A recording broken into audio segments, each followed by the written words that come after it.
Hey everybody, I got something right here to show you. So this is our new chest supported row machine. So I'll take you through the features in a second, but a little backstory here. So my good friend Andrew Pearson was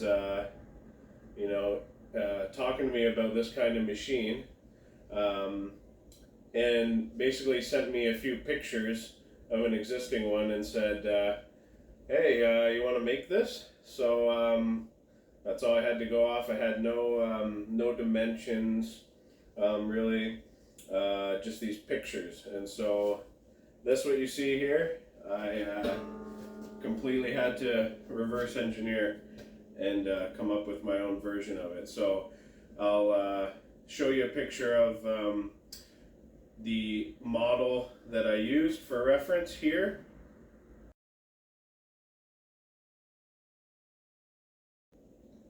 So you can see it's a nice machine.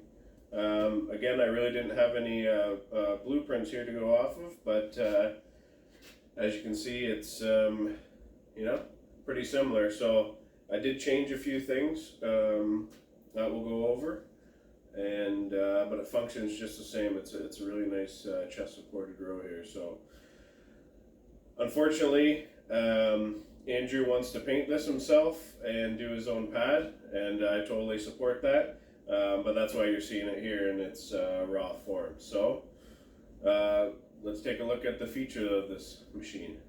All right, starting with the arm. So the arm here has 2 degrees of freedom over here with a universal joint setup.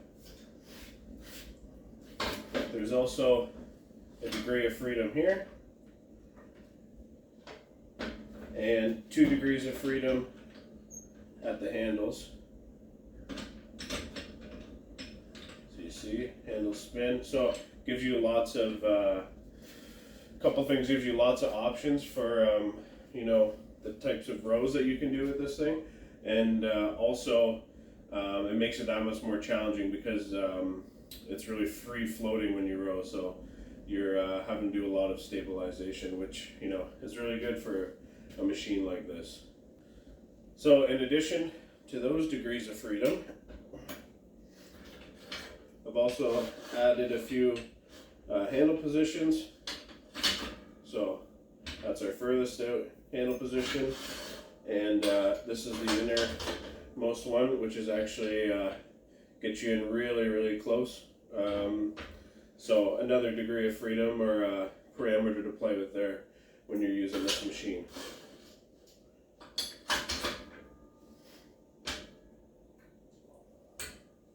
In case you couldn't tell, the plates are loaded on this pin here, and if you've never used a machine like this, what you do, get your toes on here, lay on the pad, pretend there is one, grab the arm, lift it out, and row. So you can see I'm using like a 45-degree handle position, but you can rotate the handles.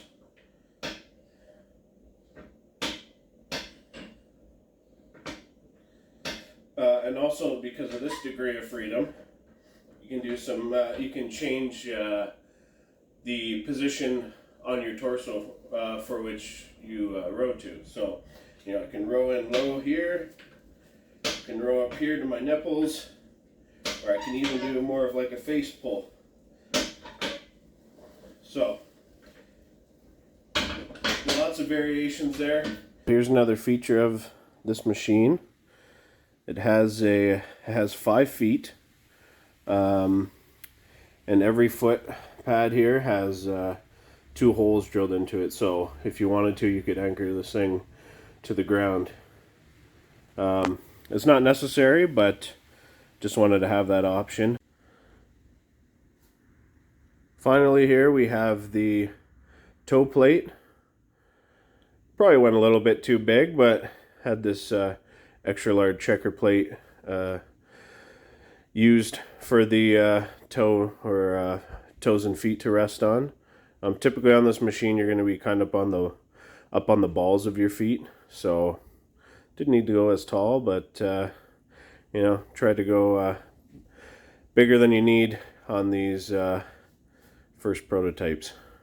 So yeah, this you can see I have a bolt in there now. We're going to put a hitch pin in, but basically this toe plate will slide up and down for different height individuals, so that you can set your torso properly in order to row. I said I made a couple modifications from the design that was given to me. So the first one was here at the post, I shortened this piece of tubing and made it protrude out slightly a bit more than what I saw in the design. And that's because, as you'll see here, if when you know, it sticks up another 9 inches or so, when you go to row, the plates would be, you know, almost touching your face. And what I saw was on this existing machine, they actually had stops in here so that you had room for your head, and that just limits the amount of space you have to put weight on this machine. So this modification lets you put more weight on it, and also, as I show you again, now you can do stuff like upright rows, you know, and not have to worry about smashing your face. That's always nice, eh? The other feature I've added is this actual toe stop here. So on the other model, it didn't have this piece of flat bar, and you know, you'd basically be using pressure just to keep your feet on the toe plate here. So I thought adding this, you know, you see this on other machines that have a similar function where you're laying on it at an angle. So it makes it a little bit easier to keep your feet symmetrical and keep from sliding off of the toe plate. All right, guys. I hope you enjoyed this. I really loved making this thing. I think it's one of the coolest machines we've ever made so far. I would love to make some more. So if you're in the market for a nice chest supported row, add some versatility to your training, really build that back up, give me a shout. Love to help you out, help you get stronger, make you some nice equipment. Take care, guys.